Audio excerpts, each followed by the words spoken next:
YouTube channel news DC press Jaipur में आप सभी दर्शकों का हार्दिक स्वागत है। लीजिए एक मुलाकात कार्यक्रम में आज आपकी मुलाकात कराते हैं Republic party of India Rajasthan के जो प्रदेश अध्यक्ष हैं उनसे आपकी मुलाकात करवाते हैं। कार्यक्रम की शुरुआत परिचय से होगी।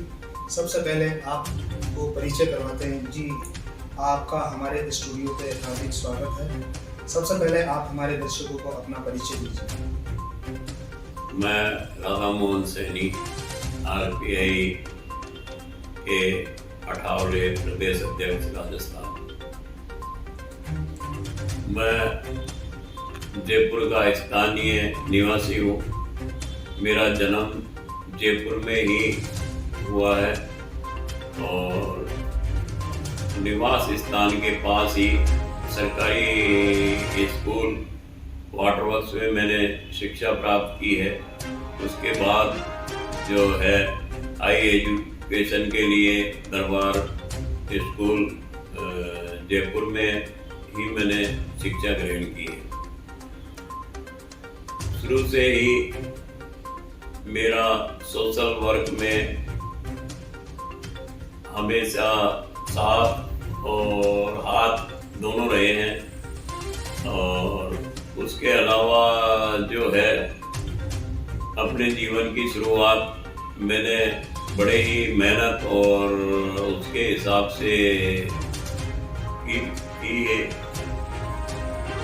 वर्तमान में अभी जो है अपने बैग वगैरह सिलाई की फैक्ट्री वगैरह लगा के और उससे जीवन यापन चल रहा है।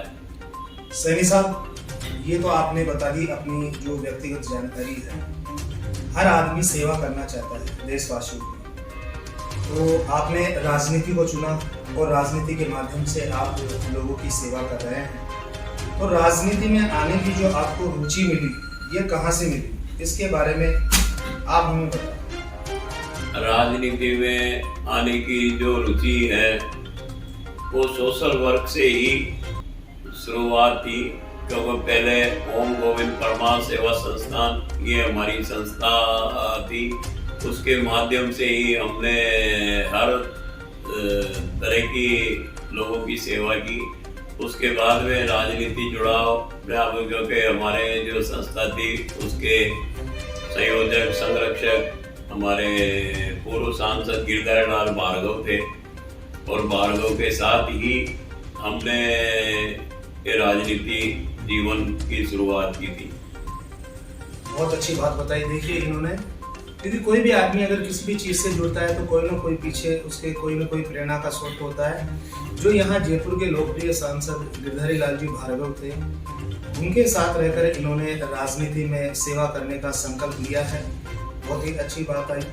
अब मैं ये आपसे ये जानना चाहूँगा कि जो आपकी जो आरपीआई पार्टी है, राजस्थान के आप प्रदेश अध्यक्ष है, आप किस तरीके से लोगों की सेवा कर रहे हैं अपनी पार्टी के माध्यम से, ये भी बताएं। कौन कौन से कार्यक्रम आप कर चुके हैं यहाँ जयपुर के अंदर, उसके बारे में भी हमारे दर्शकों को आप जानकारी दें। देखो, सेवा का जो है गरीब तबके के लोगों की जो भी समस्या होती है उस समस्याओं के निदान के लिए हम हमेशा कार्य करते हैं। और बहुत से हमारे जो साथी हैं वो पढ़े लिखे नहीं है, पढ़े लिखे कम है, उनको सरकारी योजनाओं का और इन सभी बातों का पता नहीं होता। उनको हम इसकी जानकारी देके उनको सरकारी योजनाओं से भी लाभान्वित करवाते हैं और हर कोई समस्या जो भी उनकी होती है उसके निदान के लिए हम हमेशा तत्पर हैं। सैनी साहब, जो आप आरपीआई पार्टी की बात कर रहे हैं, तो आरपीआई पार्टी के जो 18वें जी हैं, अभी मंत्री भी है केंद्र सरकार के अंदर और पिछली जो कार्यकाल था उसके अंदर भी मंत्री थे। तो मंत्री होने के नाते यहाँ राजस्थान के लोगों को आपने क्या मंत्री जी से किसी भी प्रकार की कोई सहायता दिलवाई? मंत्री जी के पास समाज कल्याण विभाग है और उसके अंदर उदयपुर में भी अभी प्रोग्राम था और भी अजमेर में भी प्रोग्राम था। तो विकलांगों के लिए ट्राई साइकिलें वगैरह ये सब वितरण करवाई थी। और भी जो सहायता होती है वो हम करवाते हैं लोगों के, और भी कोई कार्य होते हैं तो वो भी मंत्री जी के द्वारा, सरकार के द्वारा करवाते हैं। अभी बाबा साहब अम्बेडकर भीमराव जी का जन्मदिन गया है, उस पर आपने बहुत भव्य कार्यक्रम किया है, तो उस कार्यक्रम के बारे में भी आप हमारे दर्शकों को बताएं। बाबा साहब के बारे में लोगों को हमने परिचय कराने के लिए ही अपने जो था उनकी शोभा यात्रा और उनमें सब में लोगों आम जन को शामिल करके और वो निकाली ताकि बाबा साहब के बारे में लोगों को पता रहे कि बाबा साहब ही हमारे संविधान के निर्माता हैं और संविधान में उन्होंने सर्वजन, सर्व समाज, सर्व धर्म को एक समानता दी, एक समरसता दी है। इसी की जानकारी के लिए हम बाबा साहब का हर साल प्रोग्राम करते हैं। अभी राजस्थान के अंदर जो करौली के अंदर जो घटना घटी है, इसके बारे में आप क्या कहना चाहेंगे? करौली में जो भी घटना हुई है ये दुखदपूर्ण है कि हम पीढ़ियों से यहाँ सब लोग निवास कर रहे हैं और उसके बावजूद हम आपस में एक धर्म के नाम पे हम लड़ रहे हैं। ये सबसे बड़ी विडंबना है। इससे हमारा देश जो है वो शक्तिशाली नहीं हो रहा, हमारा देश इससे कमजोर हो रहा है। अगर भाईचारा ही खत्म हो गया तो सभी चीज करीब करीब खत्म हो गई। देश की एकता और अखंडता के लिए हमें एक रहना पड़ेगा, क्योंकि ये जो भारत देश है ये सर्व समाज, सर्व धर्म का देश है और इसके अंदर हम प्रेम से जो रहेंगे।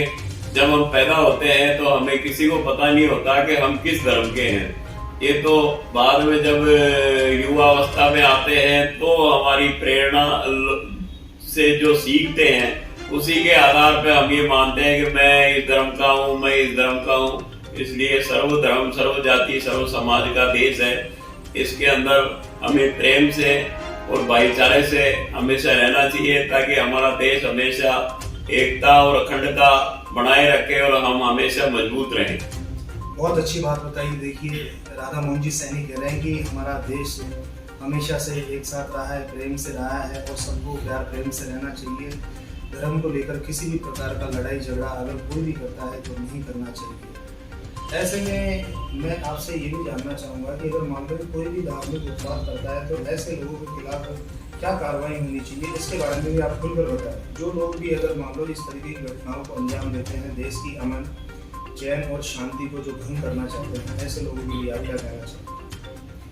मैं तो यही कहना चाहता हूँ कि इस देश की जितनी भी संपदा है वो सारी संपदा हमारी स्वयं की है और अगर हम धर्म के नाम पे या और किसी के नाम पे उन संपदाओं को, उस भाईचारे को, उस प्रेम को नुकसान पहुंचाते हैं तो वो सबसे घृणित कार्य है। और अगर कोई भी व्यक्ति ऐसी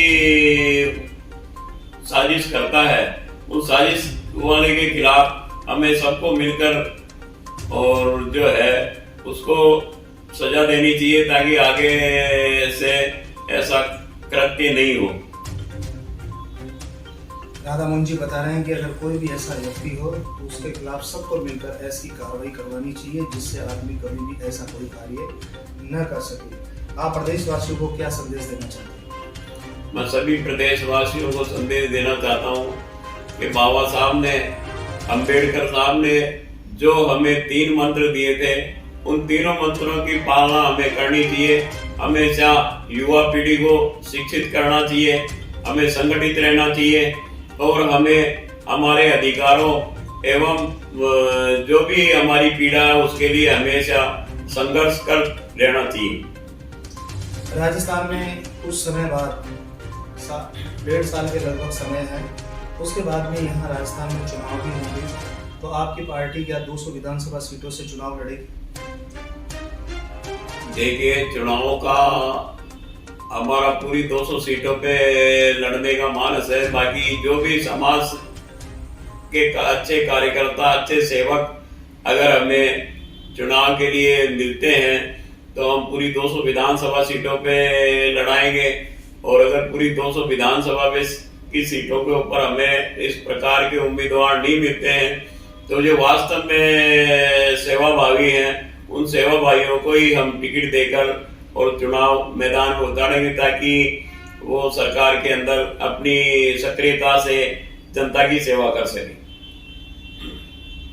राधा मोहन जी, मैं अब आपसे अंत में एक बात और जानना चाहूँगा कि कहीं पर भी किसी भी गरीब के साथ कोई अन्याय होता है, कोई घटना घट जाती है, तो ऐसे में आपकी पार्टी का कोई सदस्य नज़र नहीं आता, ऐसे में आप क्या कहना चाहेंगे? ऐसा नहीं है कि हमारी पार्टी का सदस्य नजर नहीं आता। हमारी पार्टी हमेशा दलितों, गरीबों और पिछड़ों की समृद्धि के लिए ही कार्य करती है और उनके हर सुख दुख के अंदर हम शामिल होते हैं। अभी करौली में जो घटना घटी, इतनी बड़ी घटना घटी, तो आप में से जो आरपीआई पार्टी के सदस्य है कोई वहां जाकर आया? इस कार्यक्रम के लिए जो था हमारी पार्टी के जो दौसा के वो है जिला अध्यक्ष, वो भी वहाँ गए थे।